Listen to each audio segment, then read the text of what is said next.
Pendeta di Afrika tewas setelah berusaha tiru Yesus dan bangkit 3 hari setelah dikubur hidup-hidup. Berupaya meniru Yesus, pendeta bernama Sakara tewas seusai dikubur hidup-hidup selama 3 hari. Seorang pendeta di Afrika tewas setelah dia meminta dikubur hidup-hidup dalam upayanya meniru kebangkitan Yesus Kristus. James Sakara, pastor di gereja Kristen Zambia, yakin bahwa dia bisa meniru kisah Yesus yang bangkit setelah 3 hari dimakamkan. Karena itu, gembala di gereja Zion Chidiza tersebut mengklaim kepada jemaatnya bahwa dia akan kembali setelah 3 hari dikubur.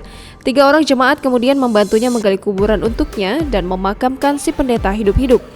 Hanya saja setelah kembali 3 hari kemudian, karena penasaran Sakara tak kunjung kembali, mereka menemukannya sudah tewas.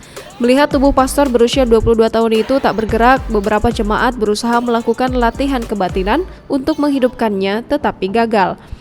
Sebelum melakukan aksinya, Sakara yang juga praktisi pengobatan tradisional mengutip sebuah ayat Alkitab. Ayat yang diambil adalah kata-kata Yesus saat perjamuan terakhir sebelum dia diserahkan Yudas kepada tentara Romawi. Dilansir Auditi Sentral, Sakara mengambil ucapan terkenal Yesus yang berbunyi, "Lakukanlah ini untuk menenangkan daku." Namun dia menyebut kalimat itu diucapkan supaya kebangkitannya ditiru, bukan perjamuan roti dan anggur ke murid-muridnya. Seperti bisa dibayangkan, banyak jemaatnya yang khawatir dan berusaha membujuknya untuk tidak mengubur dirinya.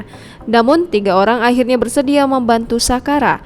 1 orang sudah menyerahkan diri dan sisanya diburu polisi. Sakara meninggalkan istrinya yang tengah hamil dan tentu saja jemaat gerejanya yang kebingungan dengan aksinya.